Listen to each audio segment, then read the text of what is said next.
Alors ça c'est vraiment un sujet que j'adore. Bonjour Germinal Perrault. Bonjour. Merci d'être avec nous ce matin. Vous êtes le président PS du département de la Dordogne. J'ai essayé d'expliquer un peu ce qui touche votre département en introduction. Mais c'est vrai que quand on lit l'histoire là de la déviation de Bénac, commencée en quoi, ou pensée en 1995, en 1985, c'est ça l'idée?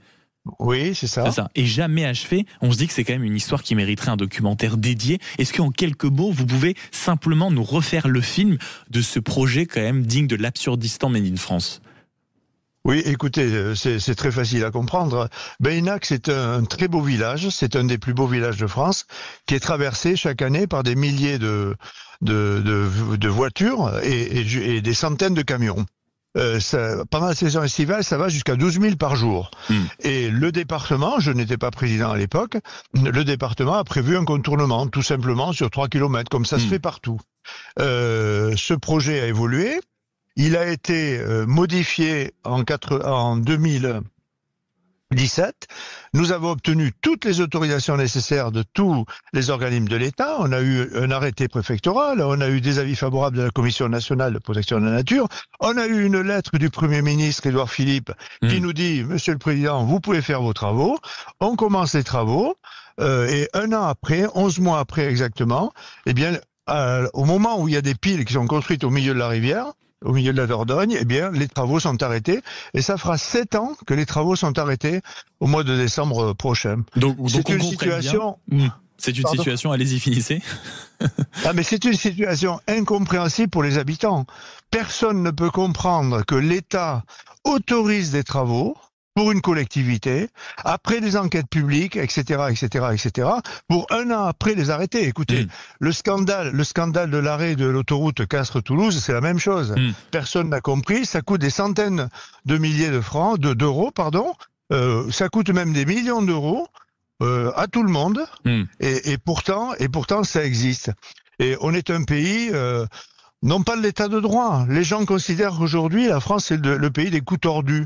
Eh bien, Bénac, c'est un coup tordu. Le pays des coups tordus. Mais donc, qu'on comprenne bien, si j'ai bien saisi ce que vous nous racontez, Germinal Perrault, je pense à tous ceux qui sont en train de nous écouter. Vous avez commencé à construire de Pau. Donc, si on veut se déplacer du côté de Bénac tout à l'heure, on voit en réalité les vestiges d'un pont en construction au sud de la Dordogne.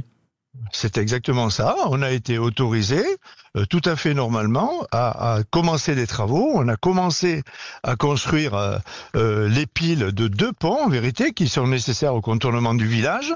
Ces piles sont là, ça fait 7 ans qu'elles sont au milieu de la Dordogne. Et aujourd'hui, on espère une reprise des travaux parce que le département a déposé un nouveau projet qui va permettre de créer une voie verte, qui va permettre de réouvrir une gare, qui va permettre d'installer des navettes électriques pour visiter les sites touristiques autour. Et on espère, mais je vous dis on espère, on a eu une nouvelle autorisation. Il faut juste croiser les doigts, parce que sinon... On a eu une nouvelle autorisation le 5 novembre dernier, ça va faire un an, dans quelques jours. Et aujourd'hui, les choses sont pas tranchées. Et on espère qu'on va, avec ce nouveau projet, enfin obtenir l'autorisation de terminer les travaux qu'on nous a autorisés à commencer. Il y a des années. Et la question quand même qui brûle les lèvres, pardonnez-moi, c'est à la fin ça a coûté combien à Bibi, c'est-à-dire aux contribuables français, au peuple de Dordogne?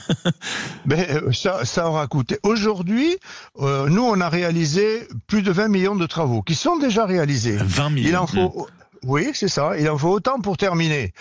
Si cette affaire capote et qu'on nous oblige à démolir tel qu'on nous l'a déjà demandé, eh bien on aura perdu 40 à 50 millions d'euros pour rien, sans régler aucun problème, ni des problèmes environnementaux, ni des problèmes de sécurité. Mais Germinal Perrault, quand on vous entend et quand on vous écoute ce matin, c'est saisissant et on le prend un peu avec le sourire, même si j'imagine que dans votre quotidien, ça doit quand même être un combat acharné. Vous ne l'aviez pas vu venir, cet acharnement juridique, cette guerre entre les interlocuteurs, les experts, les associations? Jamais, à aucun moment. Vous savez, on a contre nous 2 ou 3 chacelins très fortunés, quelques-uns qui ont des fonctions, disons, dans la magistrature, et aujourd'hui, on sait que eux n'arrêtent pas, et d'ailleurs, ils n'arrêtent pas. Mais ils défendent leurs intérêts particuliers. Et on a une association environnementale qui est présidée par un juge. Tout ça, en vérité, derrière tout ça, il n'y a que des intérêts. Système qui est contre vous en réalité. Il n'y a que des intérêts particuliers. Et le rôle des élus, partout en France, quelle que soit leur sensibilité, c'est de défendre l'intérêt général. Nous, c'est ce que nous faisons dans notre département. Et si l'on se bat, c'est tout simplement pour régler des problèmes environnementaux, je veux le répéter, protéger un des plus beaux villages de France et régler des problèmes de sécurité, puisque c'est l'État lui-même qui a classé les falaises de Beynac en zone rouge. Voilà, c'est pour ça que les gens ne comprennent pas. Mais bien sûr, mais en plus, la sensation que cela donne quand on vous écoute, Germinal Perrault, c'est qu'en réalité, c'est la sensation d'un immobilisme fou à cause d'associations, de recours, de motifs plus ou moins flous, d'ailleurs d'intérêts particuliers. Est-ce qu'en tant que président de département que vous êtes, celui de la Dordogne en l'occurrence, est-ce que vous avez désormais la sensation que n'importe quelle construction en France va être soumise à ce genre de risque? Est-ce que désormais, en tant que président de département, vous mettez le pied sur le frein pour certains projets? Mais non, mais c'est l'évidence même. J'ai une demi-douzaine ou une douzaine de collègues en France sur les 100 départements qui ont les mêmes histoires. Il faut savoir qu'aujourd'hui, n'importe quel projet est attaqué.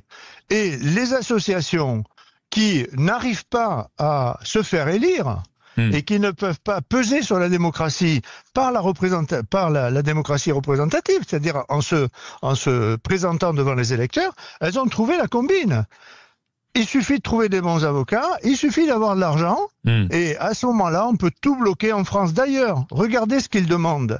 Ils demandent que rien ne puisse être commencé avant que les recours soient purgés. Ça veut dire quoi? Que demain, la France est à l'arrêt. Il suffira à n'importe quelle association de déposer, d'attaquer n'importe quel projet dans notre pays pour que tout s'arrête. Donc je crois qu'il y a quelque chose qui est extrêmement grave. On est au bord de l'apoplexie, là. Oui. Aujourd'hui, on est un pays qui est gravement endetté. On est un pays où il y a des chômeurs.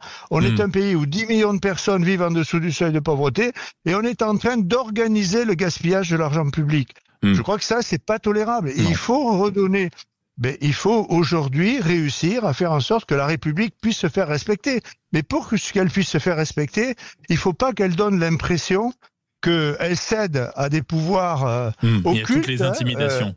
Et à toutes les intimidations. Et il faut qu'elle soit capable de faire respecter l'intérêt général. C'est ça qu'attendent les Français. Ils attendent de la justice et le respect de l'intérêt général. Et c'est dit. Merci beaucoup, Germinal Perrault, président PS du département de la Dordogne, d'avoir été avec nous et d'avoir parlé vrai, fidèle au slogan de Sud Radio et d'ailleurs compatriote de la Dordogne. Vous pouvez nous écouter sur la Bourde FM au 104.